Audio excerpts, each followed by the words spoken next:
Okey, nampak slide yang cikgu share? Nampak. Okey, untuk hari ini kita akan masuk kepada subtopik usaha menangani ancaman komunis. Usaha ni maksudnya langkah-langkah ataupun strategi. Menangani, perkataan yang sama maksud adalah membantras ataupun menghapuskan. Okay, kita tengok tajuk yang seterusnya. Okey, yang pertama, apa yang British buat, kena ingat pada tahun menangani ancaman komunis ni sebenarnya bermula semasa penguasaan British di tanah Melayu.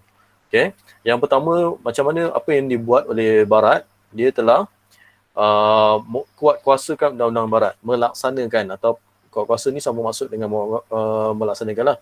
So kalau awak tengok pada buku surat 152 tu, sama saja apa yang ada di dalam slide yang cikgu share dan juga yang ada dalam buku teks 152. Okay, yang pertama, tahan siapa saja yang disyaki terlibat dalam gerakan komunis tanpa sebarang perbicaraan. Okay, ini dipanggil Undang-Undang Darurat 1948. Undang Darurat 1948 ni sebenarnya tidak dihapuskan selepas kita merdeka, kerajaan yang memerintah tidak hapuskan Undang Darurat 1948 tu, malah diganti dengan nama baru, iaitu Undang-Undang Akta Keselamatan Dalam Negeri ataupun kita panggil singkatan dia ISA. Okey, yang kedua, kenakan hukuman berat kepada sesiapa saja yang bantu komunis, sama ada bantu dari segi senjata ataupun bahan makanan.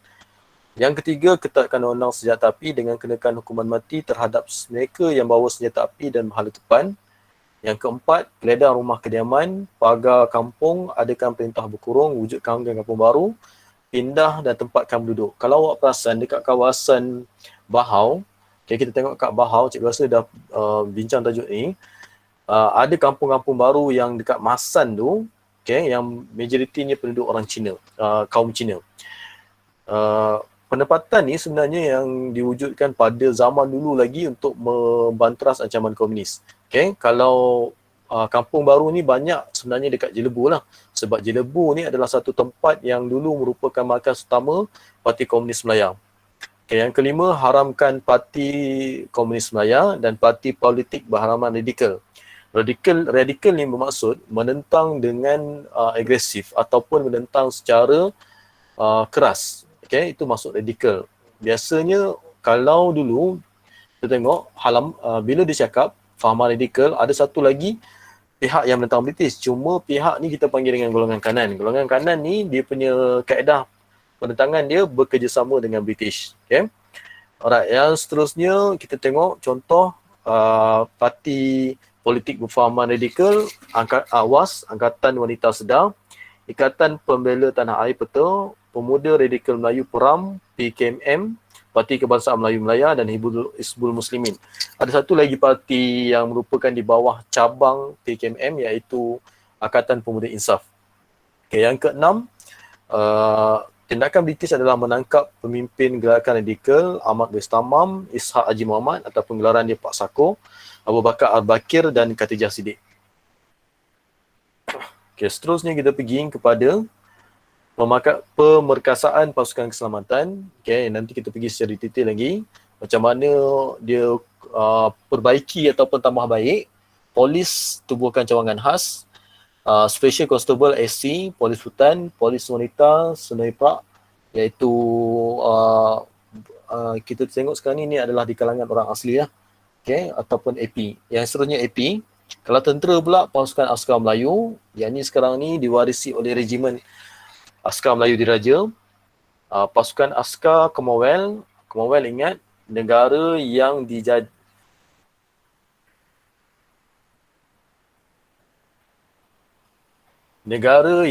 pernah dijajah oleh British. Itu maksudnya Commonwealth. Yang seterusnya Sarawak Rangers. Sukarelawan pula adalah Home Guard. Home Guard ni biasanya dia akan pakai lilitan kain berwarna putih di bahagian lengan dia yang berfungsi untuk menjaga keselamatan di kampung-kampung. Okay, seterusnya kita tengok. Kita akan pergi secara detail di mana bahagian macam mana yang dikatakan dengan polis cawangan khas. Okay, kita tengok yang dalam buku teks awak tu pada muka surat 153.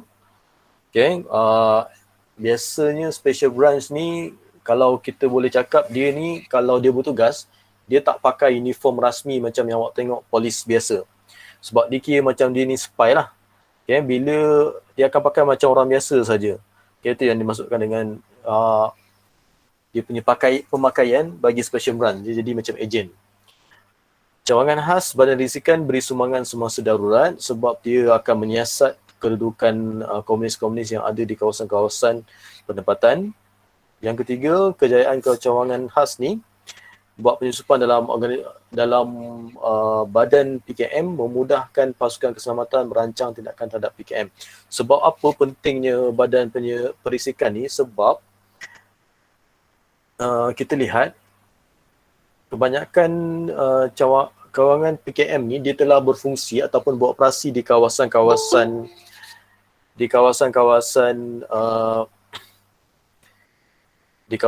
pedalaman, terutamanya hutan tebal. So kat situ dia adalah satu badan rahsia bila dia dikenakan pelbagai ancaman oleh British. So komunis ni telah bergerak dalam kawasan-kawasan pedalaman. So kat situ ancaman dia masih lagi ada sebab dia buat serangan, komunis ni akan buat serangan dalam bentuk gerila.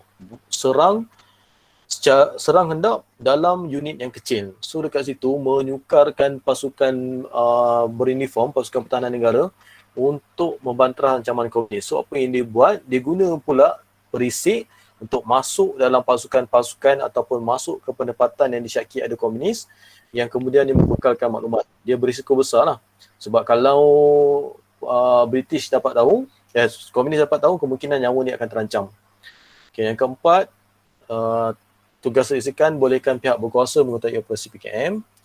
Okay, yang kelima yang cikgu terangkan tadi, menyamar. Keenam, British ambil ramai ahli cawangan khas orang Cina untuk jejak anggota komunis sehingga ke kubu persembunyian. Sebab macam cikgu cakap, komunis ni majoriti orang Cina, so digunakan orang yang kaum yang sama untuk mendapatkan maklumat. Kalau digunakan kaum yang lain mungkin akan jadi risiko mudah diketahui oleh komunis lah. Okey, yang seterusnya adalah SC Special Constable ditubuhkan 1948 ketika rancangan BRICS sedang dilaksanakan. Okey, rancangan BRICS nanti cikgu akan terangkan kejap lagi.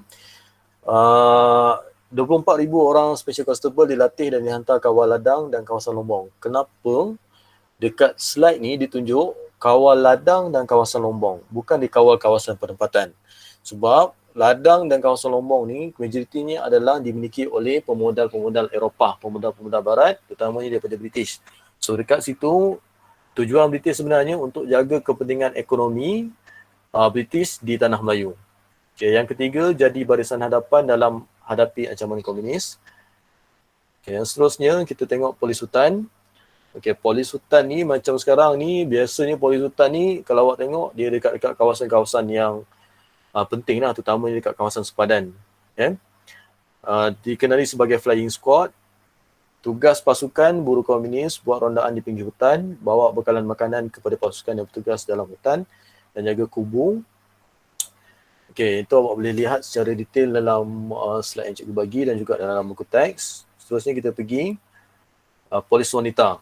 Okay, disebabkan bilangan penduduk di Tanah Melayu masa tu tak ramai, so dia perlukan bantuan beberapa orang, bantuan orang ramai untuk membantu strategi untuk menghapuskan komunis. So apa yang dia buat, dia buat satu pasukan yang diketuai oleh para wanita untuk membantu kempen untuk menentang komunis.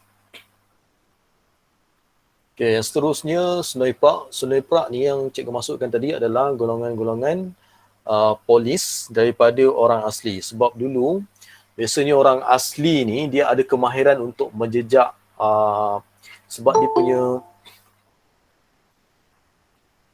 dia punya kaedah kehidupan dia ataupun cara hidup dia di dalam hutan, menjejak binatang liar. So dekat situ apa yang British boleh buat dengan orang asli ni, menggunakan kemahiran yang dikuasai oleh orang asli untuk memburu pasukan-pasukan komunis yang masuk dalam kawasan hutan. Ya, contohnya pernah ni berdasarkan sumber lisan lah, ataupun kita panggil kata-kata orang. Ada Samsiah Fakir, iaitu pemimpin komunis regimen ke-10 dalam pasukan komunis, telah bawa pasukan komunis ni pergi ke Bukit Inas di Rembau, dan apa yang berlaku bila orang asli di kawasan bukit tersebut dapat kesan walaupun dia tak jumpa Syamsul Fakir itu secara berdepan. Okay? Disebabkan orang asli di kawasan Bukit Inas tu tahu bila orang luar cuba masuk di kawasan dia. Itu yang kita tengok British buat, dia aplikasikan ataupun digunakan kemahiran orang asli untuk buru komunis-komunis di kawasan hutan. Seterusnya kita lihat kepada auxiliary police. Okay, auxiliary police ni mempertahankan bandar. Kalau tadi kita tengok polis hutan, lepas tu kawasan pendalaman, auxiliary police ni mempertahankan bandar dan kampung daripada serangan komunis, bantu polis menentang ancaman komunis, dan juga ada lebih kurang biasanya AP ni pun sama juga macam polis biasa, dia pakai pakaian yang seragam. Okay. Terdapat 17,000 anggota auxiliary police untuk membantu menentang komunis. Okay, yang ni tentera pasukan askar Melayu yang cikgu cakap tadi diteruskan oleh Regimen Askar Melayu Diraja yang ada camp dia dekat Gemas, okay, ditubuhkan pada 1933. Tugas bantras gerila komunis dalam hutan, kerajaan lengkapkan tentera darat dengan pasukan meriam dan pasukan bantuan yang lain, dibesarkan dari 3 regimen kepada 7 regimen, berprestasi cemerlang dalam memerangi komunis, dan pasukan ini berjaya memusnahkan kubu operasi komunis lah, sebab dia dilatih oleh beberapa pakar daripada British. Dan yang seterusnya kita tengok pasukan tentera, kita masuk pula ke bahagian tentera yang seterusnya, iaitu askar Commonwealth. Okay, macam cikgu cakap tadi, Commonwealth adalah negara-negara yang pernah dijajah oleh British, termasuklah Australia, New Zealand, India, Afrika Timur, Kenya, Uganda, Rhodesia dan Fiji. Okay, 1994, 25,000 askar Britain, 10,000 askar Gurkha, 1 batalion askar Afrika dan 1 batalion regimen Fiji ditempatkan di Tanah Melayu. Gurkha ni askar daripada Nepal. Okay, yang seterusnya pasukan askar ini bantu dalam usaha memerangi komunis negara kita dengan menyediakan, dia berfungsi sebagai pasukan tentera juga dan juga melatih tentera tempatan. Okay, tentera Sarawak Rangers terdiri daripada orang Iban. Banyak kem dan markah komunis berjaya dimusnahkan. Lagi hidup, lagi kelaban lah kalau orang Iban ni. Sama juga fungsi dia macam orang asli di Semenanjung, jejak persembunyian komunis di dalam hutan. Dan mereka juga sangat mahir selok belok hutan. Okay, kejap. Cikgu tunjukkan satu artikel.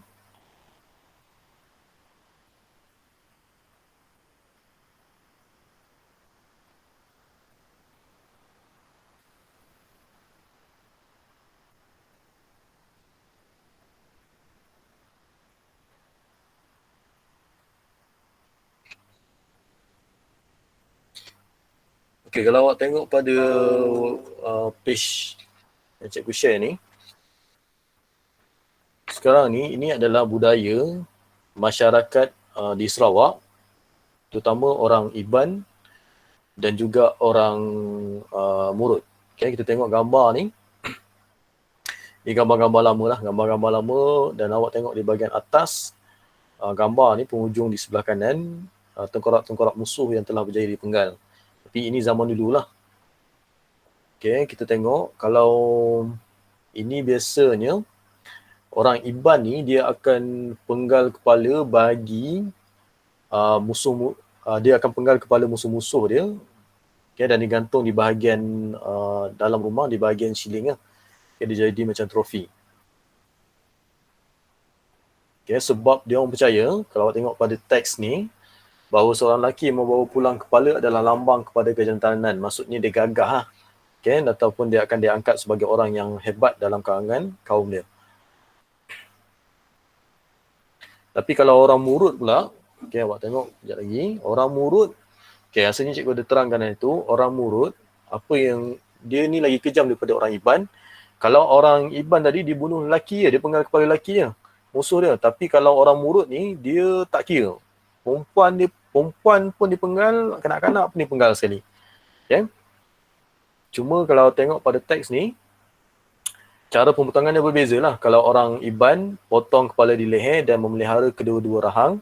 Tapi orang Kelabit, Kenya dan ada suku-suku lain, dia potong kepala dengan mengeluarkan otak dia dan menjemur kepala tersebut di bawah unggun api. Dan biasanya dia makan lah sebahagian daripada otak tu.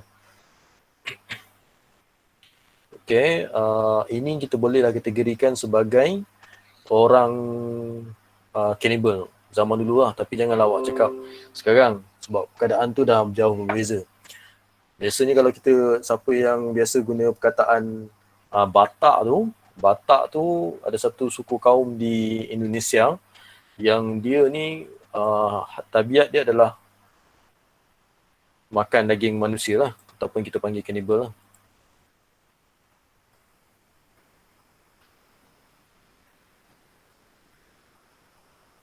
Okay, seterusnya kita lihat sukarelawan, home guard, pengawal kampung, tugas bantu pergerakan bekalan makanan, sekat bekalan makanan daripada jatuh ke tangan komunis. Anggota diberi latihan ketenteraan, kawal kampung dan pekan. Ada lebih kurang 75,000 home guard di seluruh tanah Melayu. Berfungsi untuk amankan kampung dan lindungi pekerja lombong daripada serangan komunis. Okey, kita tengok kaedah yang lain yang dibuat oleh British untuk mengekang ancaman komunis, iaitu pendaftaran kebangsaan dan kad pengenalan. Kita panggil sekarang ni awak punya IC tu lah. Okay. Perkenalkan sistem pendaftaran kebangsaan, penggunaan kad pengenalan, kawal pergerakan penduduk. Yang kedua, berfungsi untuk mudahkan pihak keselamatan beza orang awam dengan komunis. Yang ketiga, lelaki, wanita dan kanak-kanak berumur 12 tahun ke atas dikehendaki daftar diri dengan pihak berkuasa. Okay, inilah menyebabkan pengenalan sebab tu awak kena buat IC pada umur 12 tahun daripada peristiwa menentang ancaman komunis ni. Ya, orang awam dikehendaki bawa kad pengenalan ke mana-mana saja, dan anggota Special Constable sedang memeriksa kad pengenalan penumpang bas. Ini biasanya dia akan pergi ke pusat-pusat ataupun sistem pengangkutan untuk cari komunis-komunis yang berkeliaran. Okey, rancangan BRICS. Okey, rancangan BRICS ni awak kena ingat keyword dia adalah penempatan semula penduduk. Penempatan semula penduduk ni contohnya macam cikgu cakap tadi, kewujudan kampung baru di mana dia telah memindahkan penduduk-penduduk Cina yang duduk di kawasan-kawasan yang berpotensi untuk menjadi menerima ancaman komunis ataupun komunis ada dekat situ ke tempat yang baru. So dekat situ awak akan tengok kawasan-kawasan bandar. Banyak kawasan-kawasan kampung baru berada di kawasan-kawasan bandar sebab dia pindahkan penduduk Cina yang duduk di kawasan pedalaman dekat dengan hutan ke kawasan bandar supaya mudah untuk British awasi dan juga untuk melemahkan ancaman komunis. Ya, itu yang fungsi rancangan BRICS. Okay, seterusnya tawaran pengampunan. Tawaran pengampunan menawarkan pengampunan kepada komunis supaya serah diri. Okay, digunakanlah sama ada dari segi menggunakan sistem perhubungan iaitu radio, menampal poster. Menampal poster ni ada kaedah yang unik juga. Selain dia tampal dekat papan-papan maklumat di kawasan-kawasan pekan dan bandar, dia gunakan pamphlet-pamphlet yang kecil tu dan dia akan jatuhkan daripada pesawat tentera British yang terbang dekat kawasan-kawasan hutan. Sebab bila tujuan British untuk pujuk komunis ni, so dia akan tengok mana lokasi-lokasi yang menjadi penduduk orang komunis ada. So dekat situ dia akan jatuhkan pamphlet untuk tujuan dia supaya komunis baca dan komunis akan menyerah diri kepada British lah. Okay, yang seterusnya, kempen bulan rakyat melawan penjahat. Okay, penduduk disuruh daftar diri secara sukarela dengan pihak berkuasa. Yang kedua, Majlis Pemenangan Persekutuan Isytihar kempen bulan rakyat melawan penjahat.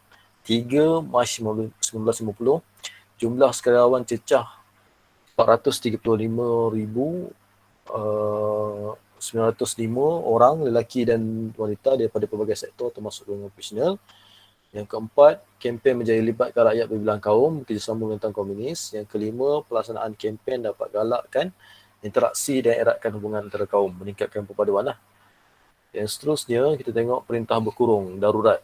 Okay, macam sekarang ni kita mengalami ancaman virus COVID. Okay, kaedah dia lebih kurang sama, hadkan pergerakan lah. Biasanya tengoklah kadang-kadang 12 jam, kadang-kadang 22 jam. 12 jam berkurung ataupun 22 jam berkurung. Tengok risiko kawasan. Kalau kawasan tu berisiko tinggi, dia akan dikurung dalam tempoh masa yang lebih lama. Okay, seterusnya kita tengok perang saraf. Okay, perang saraf ni, dia kaedah dia tak melibat, apa yang dimaksudkan dengan perang saraf? Perang saraf adalah perang yang tidak melibatkan senjata ataupun pertempuran. Dia lebih macam getak je. Okay, membuat ancaman. Itu yang dimaksudkan dengan perang saraf. Okay, apa yang British buat untuk memenangi perang saraf ni, tujuan dia adalah untuk memenangi hati dan fikiran rakyat, mengadakan lawatan, melonggarkan syarat kewarganegaraan, sebab masa tu orang Cina dan orang India, diorang ni ada satu pemikiran dalam kepala diorang, bila diorang sebenarnya dia datang daripada kawasan-kawasan, contohnya masyarakat India pada masa tu datang daripada selatan India, Cina daripada selatan Cina, dia datang untuk mendapatkan pendapatan. So bila dah dapatkan pendapatan, dia akan balik ke tempat dia orang balik. So ada setengah daripada masyarakat India dan Cina ni, dia orang memilih untuk kekal dekat tanah Melayu. So dekat situ, bila British offer melonggarkan syarat kewarganegaraan, maksudnya orang Cina dengan orang India ni terima sebagai warga negara. So dekat situ secara tak langsung orang Cina dengan orang India ni dia telah set dalam kepala dia, dia tak perlu balik ke kawasan dia orang balik. Dia orang hanya kekal di tanah Melayu, jadi rakyat tanah Melayu. Okay, seterusnya mengadakan majlis pilihan raya, majlis pembenaran PRU untuk memilih pemimpin di terutamanya di kalangan bukan Melayu. Yang seterusnya menawarkan hadiah wang tunai.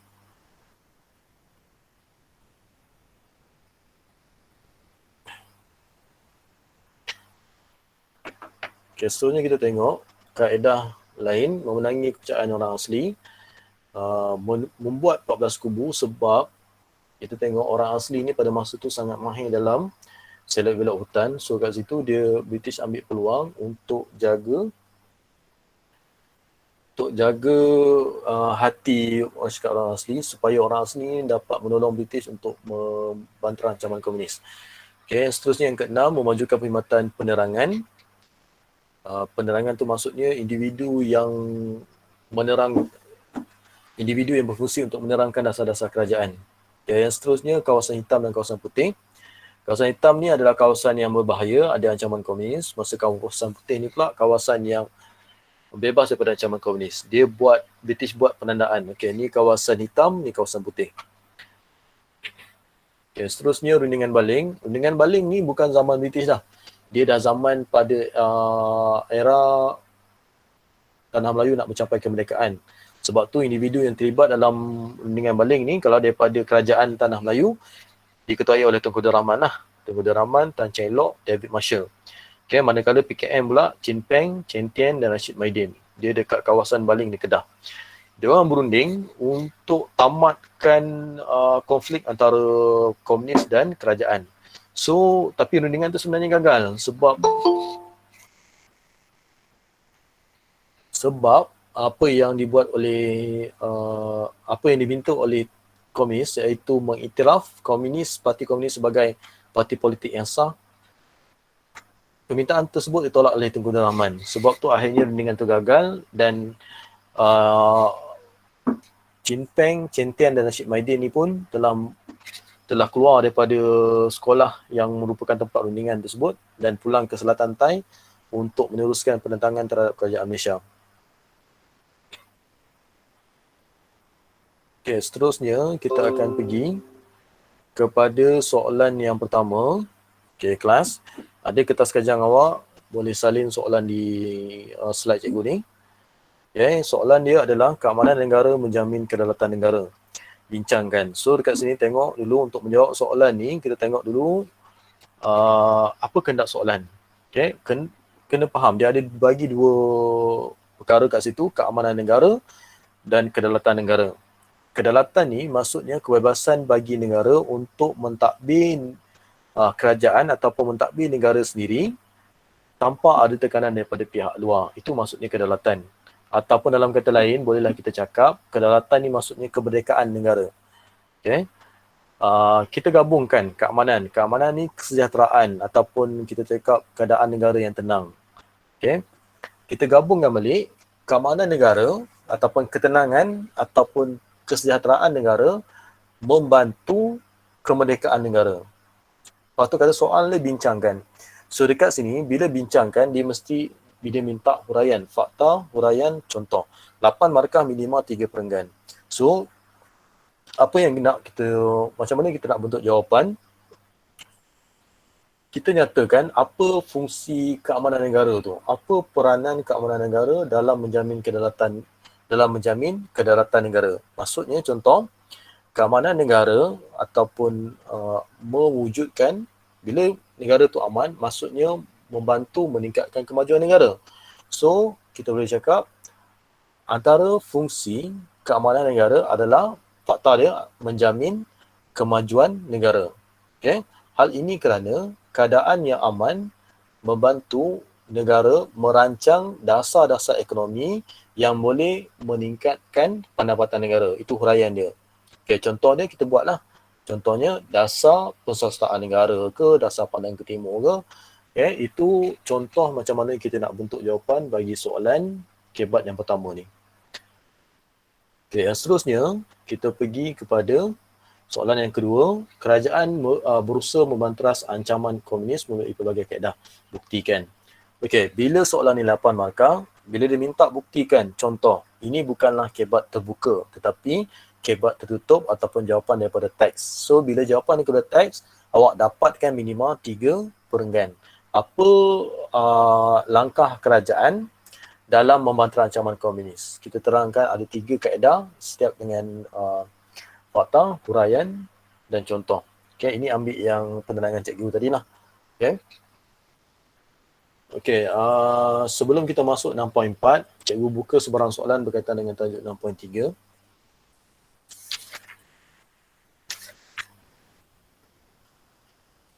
Cikgu, Ya. pasal perang saraf. Okay. Kalau diorang tak dapat nak memenangi hati, kepercayaan orang asli tu, diorang takkan buat tindakan yang lain ke? Tindakan yang kasar sikit ke? Tak ada ke? Okey, maksudnya dia tak paksa lah. Dia tak paksa orang asli tu. Ataupun dia tak paksa ke? Okey. Macam ni. Sekarang kita tengok yang orang asli dia tak menentang pun British. Sebab orang asli ni kita tengok dia macam pemikiran dia, kalau yang duduk dalam hutan ni pemikiran dia tidak berkembang. Dia terhad di kawasan pedalaman ni, kawasan dalam hutan tu je. So dekat situ dia tak perlu pun nak menentang nak mengenakan tindakan-tindakan yang keras dekat orang asli sebab orang asli tak menentang dia. Okay, just dia ambil hati. Sebab tu kalau awak perasan, kalau siapa yang masuk di kawasan orang asli ni, biasanya orang pesan kan. Okay, kalau kita masuk orang asli ni, jangan cuba tunjuk perbuatan-perbuatan ataupun reaksi muka yang sombong terhadap orang asli. Okay, sebab nanti dia akan mudah terasa. So dekat situ, British buat konsep yang sama. Okay, dia jaga hati dengan buatlah kubu-kubu pertahanan dekat dalam kawasan-kawasan pedalaman tu. Lepas tu melantik orang asli sebagai askar ataupun polis hutan. Okay, itu yang dibuat. Okay, cikgu bagi satu lagi contoh. Kenapa dia tak buat tindakan yang keras? Okay, awak kena faham, kalau orang Melayu pula, tindakan British ni berbeza mengikut kumpulan. Kalau cikgu cakap tadi awal tadi, kalau kumpulan yang berhaluan kanan, British kumpulan haluan kanan ni, dia bekerjasama dengan British, so dia akan berunding. Bila dia berunding dengan British, perlu tak British nak kenakan tindakan kejam kepada golongan kanan? Ya, kat situ tak perlu. Okay, tak perlu. Tapi kalau golongan kiri pula, dia menentang secara agresif, dia tak berunding, dia menentang je. Okay, bila menentang, kritik ataupun jalankan tindakan-tindakan bersenjata, so dekat situ, okay, British tak pujuk lah. British buat pula tindakan-tindakan yang keras. Macam menghantar askar-askar daripada Commonwealth untuk menghapuskan ancaman golongan kiri ataupun menangkap, tindakan-tindakan yang lebih keras lah. Okay, itu perbezaan dia. Ya. Maksud cikgu sekarang ni untuk soalan ideal ni, reaksi orang tu sendiri mempengaruhi tindakan British. Okay, reaksi sesuatu kaum tu mempengaruhi tindakan British. Okay, kita tengok. Ni kita dah selesai untuk soalan kebat. Okay, seterusnya kita pergi 6.4, kesan zaman darurat terhadap negara kita. Okay, kesan zaman darurat ni kalau awak tengok pada muka surat 161, dia bahagi kepada politik dan sosioekonomi. Okay, politik dan sosioekonomi kena ingat, bila kesan ataupun faktor soalan tu umum, kita boleh jawab dari segi 3 perkara.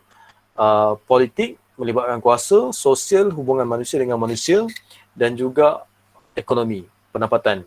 Pertama, untuk politik ni, bila tadi British dah longgarkan syarat kewarganegaraan, menyebabkan ramai orang Cina dan orang India ni memilih menjadi warga negara Malaysia ataupun rakyat Persekutuan Tanah Melayu. Okay.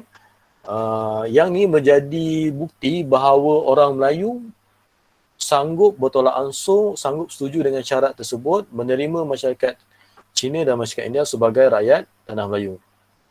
Seterusnya kita lihat penubuhan Malaysian Chinese Association, MCA, yang masih ada sampai sekarang. Okay, parti-parti politik orang Cina ni, kita lihat sebenarnya MCA ni dia macam UMNO jugalah, bekerjasama dengan British. Okay, bekerjasama dengan British untuk menentang komunis. Dia berbeza. Kalau PKM tadi walaupun dia menjadi Cina tapi dia menentang British. Tapi kalau MCA ni dia menyokong. Okay, sebab tu pada peringkat awal penubuhan Malaysian Chinese Association ni dia mendapat pelbagai bantuan daripada British lah. Okay, terutamanya dengan peranan Tan Cheng Lock. Okay, dan juga MCA ni sebenarnya bila dia dah menjadi sebahagian daripada rakyat Tanah Melayu, dia telah menuntut sebahagian kuasa politik untuk masyarakat Cina supaya mereka ni bolehlah bekerjasama ataupun bersama-sama dengan orang Melayu untuk mentadbir negara. Ya, seterusnya mempercepat kemerdekaan. Tindakan ataupun kesan zaman darurat ni adalah mempercepatkan kemerdekaan, memberi peluang kepada orang tempatan untuk memerintah kerajaan sendiri. Ini disebabkan juga dengan tindakan-tindakan British seperti mengadakan pilihan raya umum, di mana Parti Perikatan menang dalam pilihan raya umum tu. Parti Perikatan pada awal dia ada UMNO dan MCA sebelum disertai oleh MIC lah. Okay, dan kita lihat juga kenapa mempercepatkan kemerdekaan bila British dia tak nak pengaruh golongan kiri ni semakin kuat di Tanah Melayu. So bila dia tak nak pengaruh golongan kiri di Tanah Melayu, dia akan bagi kepada satu pihak yang berbeza dengan golongan kiri, iaitu golongan kanan. Dan sebab-sebab yang lain juga, pada masa itu British telah menandatangani Piagam Atlantik 1945, di mana diorang wajib untuk beri kemerdekaan kepada kawasan-kawasan yang dijajah.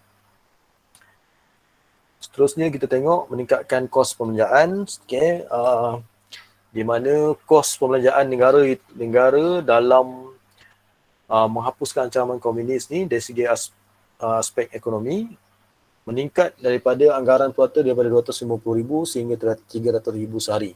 Macam kes COVID kita ni, darurat ni, kalau kita tengok kenyataan daripada Perdana Menteri kita, kos yang terpaksa kerajaan tanggung ataupun kerugian yang dihadapi oleh negara pada satu hari adalah 1 bilion.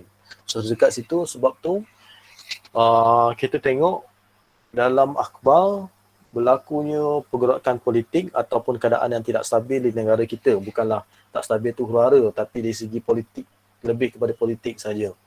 Sebab kan bila kerajaan melaksanakan darurat, kerajaan terpaksa tanggung kerugian dari segi ekonomi sebab terpaksa keluarkan bantuan kepada orang ramai dan menanggung kos-kos kerugian yang dihadapi oleh pelbagai pihak. Seterusnya menyebabkan penderitaan dan kesetaraan kepada rakyat, sebab kita tengok zaman-zaman darurat ni, zaman darurat pada zaman dulu dia menyebabkan berlakunya catuan makanan. Catuan makanan satu keluarga ni dibagi dalam jumlah yang had. Kat situ menyebabkan setengah keluarga terpaksa bergantung kepada ubi kayu, keledek dan jagung untuk teruskan kehidupan. Kalau kawasan-kawasan yang ada ancaman komunis seperti ladang getah dan Lombok, dia langsung tidak boleh bekerja. Okay? Keadaan tu menyebabkan dia orang hilang pendapatan.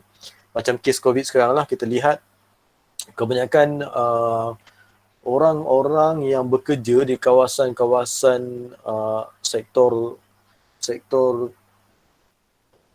perkilangan tak salah cikgu, dia mengalami satu masalah bila dia orang ni terpaksa, kebanyakan individu ni terpaksa berhenti kerja disebabkan kilang tak mampu untuk menggajikan pekerja disebabkan operasi yang terpaksa ditutup, disebabkan COVID.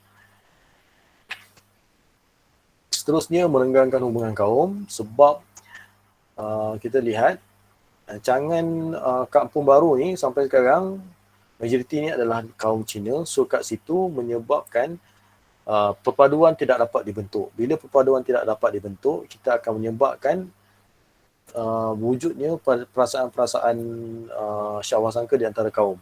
Okay, ini dah akhirnya nanti dia membawa kepada tercetusnya peristiwa 13 Mei lah.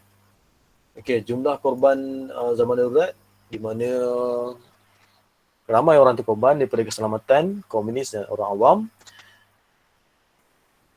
Seterusnya kita lihat penamatan darurat ditamatkan 31 Julai 1960.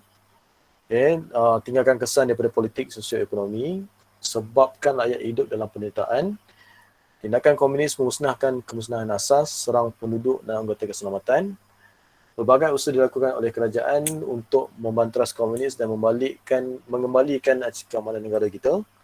Sebab tu kita kena bersama-sama, tak kira lah mana-mana rakyat, supaya mempertahankan negara daripada musuh, supaya kemerdekaan yang dihadapi itu boleh dikekalkan. Okey, untuk soalan seterusnya, kita tengok soalan ni. Tempoh darurat 12 tahun yang menyebabkan kesengsaraan dan kesulitan kepada penduduk tempatan. Bahaskan. Okay, bila bahaskan, kita tengok kat sini dikaitkan dengan tajuk. Tempoh darurat 12 tahun menyebabkan kesengsaraan dan kesulitan kepada penduduk. Bahaskan maksudnya dia suruh jelaskan fakta, huraian, contoh dan inference. Ini kebat tertutup. Maksudnya awak kena kaitkan dengan apa yang ada dalam teks. Okay. Dapatkan 3 perenggan untuk soalan 8 markah. Okay, seterusnya kita tengok tadi 3 soalan bahagian esei. Ini adalah soalan bahagian struktur. Okay, soalan yang pertama, nyatakan 2 aspek yang terkesan semasa darurat dilaksanakan. Okey. Untuk menjawab soalan struktur yang jawapan pada ruangan jawapan, kita akan mulakan sebahagian daripada dia boleh awak boleh bagi jawapan dalam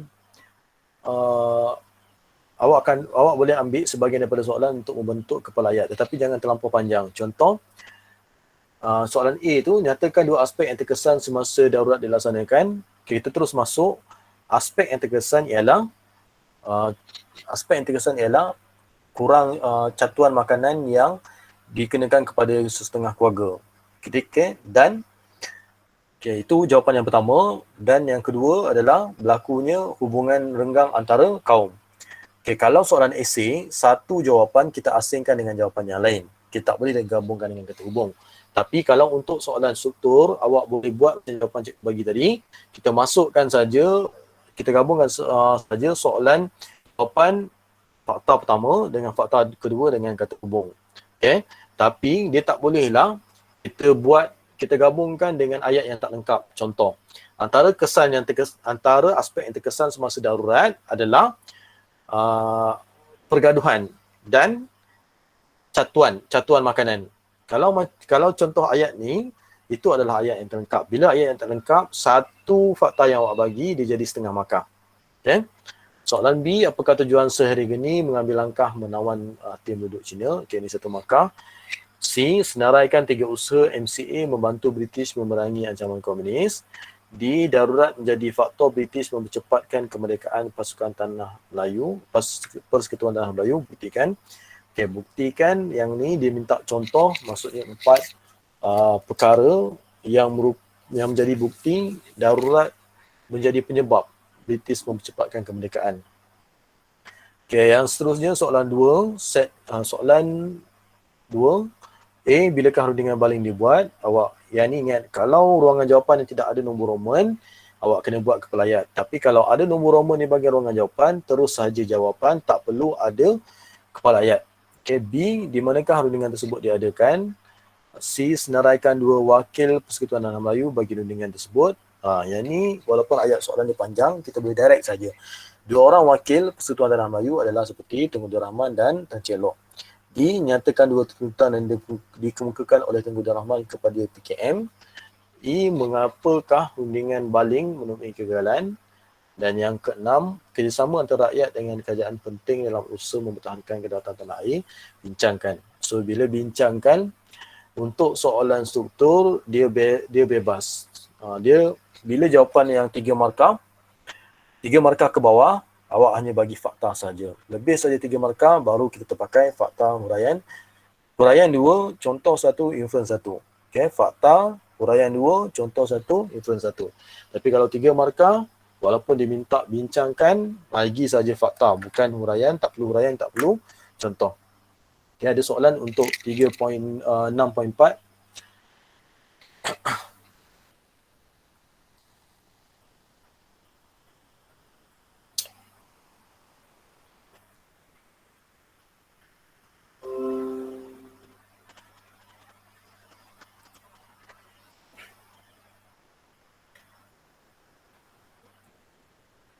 Okey, kelas soalan ni awak siapkan. Dan kita akan bincang pada kelas yang akan datang. Maksudnya kelas yang akan datang insya-Allah kita akan start pada kita akan jalankan pada hari yang sama, iaitu pada hari Rabu pukul 9 hingga pukul 10. Dan sebelum kita masuk topik yang baru, kita akan bincangkan satu-satu soalan lah. Okay, satu-satu soalan, satu-satu jawapan yang cikgu bagikan tadi. Okay, pastikan awak siap. Dan cikgu akan tanya seorang-seorang untuk jawapan, dan nanti bila dah selesai perbincangan, cikgu akan sediakan kotak dekat guard sekolah untuk awak hantar. Okey, ada sebarang soalan berkaitan dengan tajuk yang belajar hari ini ataupun tajuk daripada peristiwa, daripada tajuk-tajuk yang ataupun soalan-soalan yang perlu awak tanya.